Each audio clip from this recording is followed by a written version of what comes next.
Mag-alas 4 na mga kaante.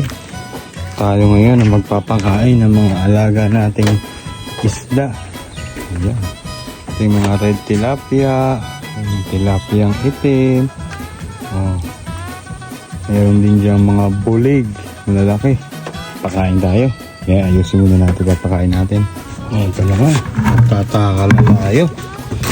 Pagkain natin para sa mga alaga natin mga isda. Oh.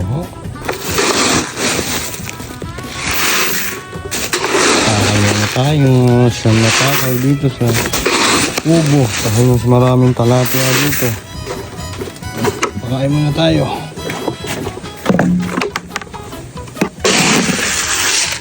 Muna tayo mga kaanti.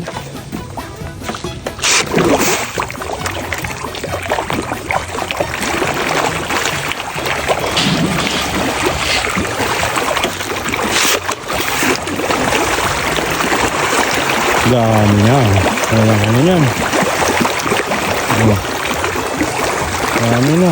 Nagawan sa pagkain.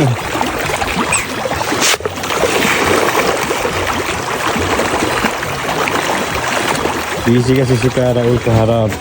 Nililinis sila sa harapan. Kaya tayo muna magpapakain ng alaga nating red tilapia. Dami eh. Dun, tapon tayo dun sa kabila. Dini tayo.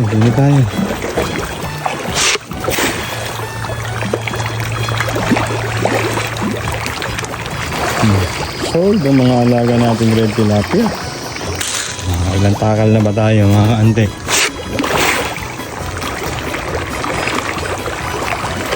Sarap yan eh. Sa May 7, 8, 9 napatikim natin doon sa ating mga bisita. Merong mga campers na dadayo sa atin para mag-camp ng 3 araw. Mga vlogger din yun. Okay, magtatakal ulit tayo. Hindi pa tayo doon sa kapila.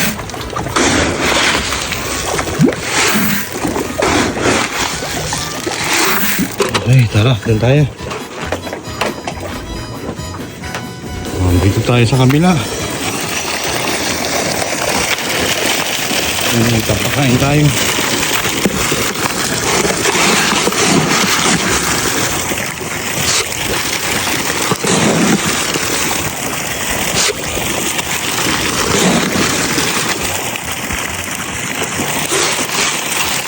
Walang gano'n yung isda dito.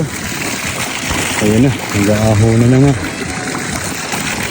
Nag-aaho na sila. Mas marami pa rin sa kabila. Aakyat tayo. Lipat naman tayo ulit dito. Lagyan tayo sa side. Dito may mga isda rin.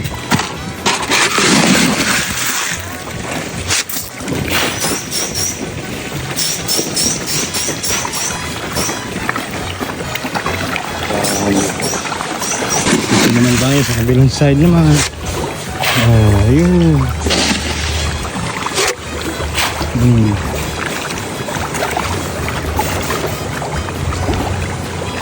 Pakal ulit tayo panibago. Doon naman tayo. Doon sa dulo.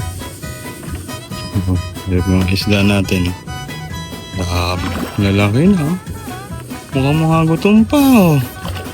Diba? Mga gutom na gutom pa.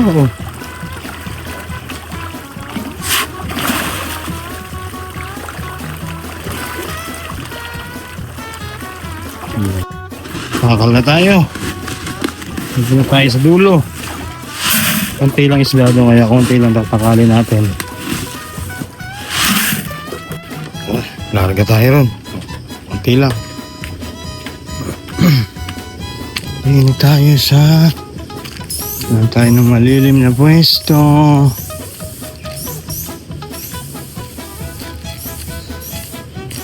Titingnan natin kung meron dito.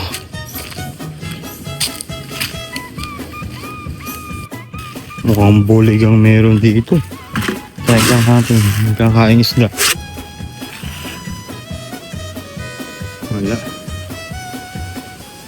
Wala dito.